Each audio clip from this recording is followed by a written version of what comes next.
Beneath the shifting sands of Egypt lies not just the memory of kings, but a secret that may rewrite the story of the universe itself. It is not a treasure of gold, but of angles, of light, of silence. Temples aligned with the stars. Rituals performed at the exact moment Sirius rose above the horizon. Scrolls that whispered not of conquest, but of time, sound, and the breath of the gods.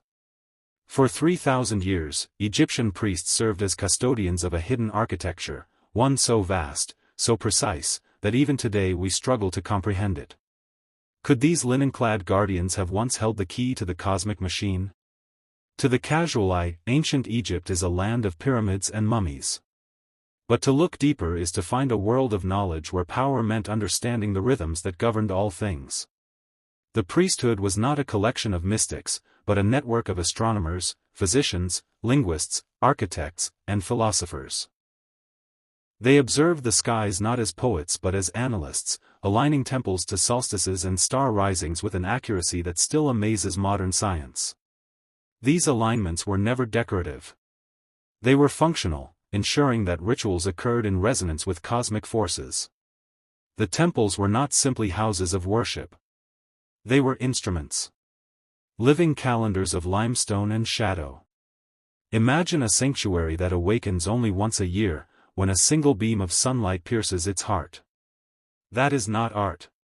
That is design. The priests guarded their knowledge carefully. Scrolls hidden in temple libraries spoke of more than gods.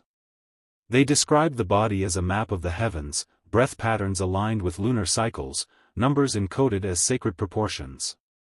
Some texts referred to the words that move the stars, while others hinted at cosmic mathematics, the foundations of reality cloaked in myth.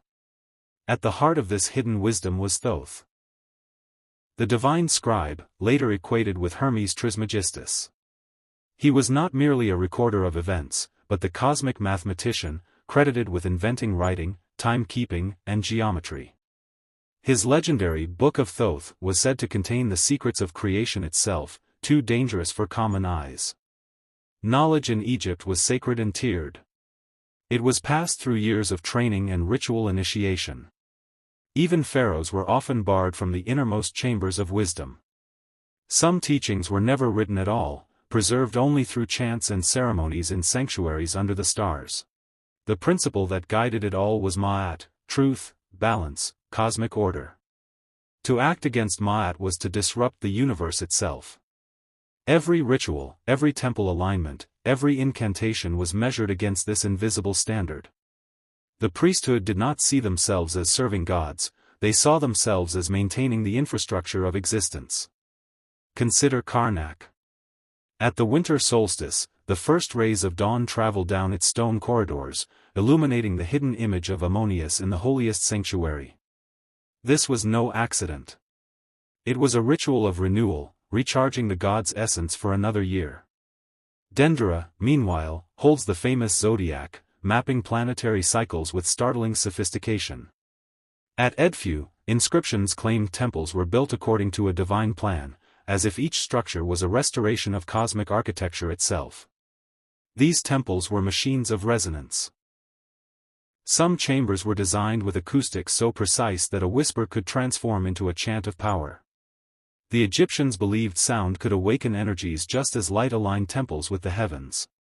Temples became instruments of stone, tuning human experience to cosmic rhythms. Beneath these sacred complexes lay the house of life, part library, part school, part archive of mysteries.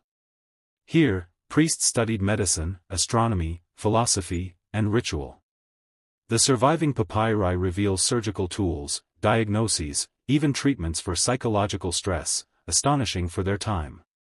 But to the Egyptians, medicine was never separate from spirit. Illness was a rupture in Ma'at. Healing was cosmic repair.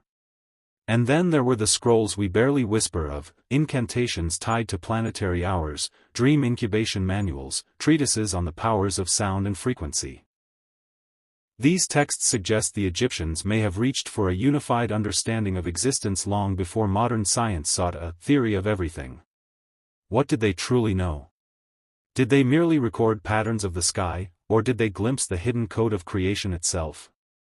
How much of their wisdom has been lost, burned, buried, or deliberately concealed?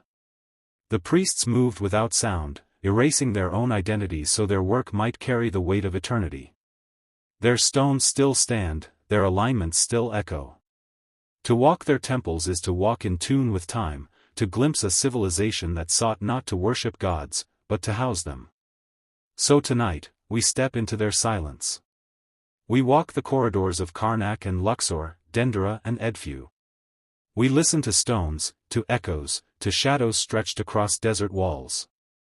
And we carry forward the most sacred of questions, one the priests themselves left glowing in the dark. What did they know? And why did they hide it so well?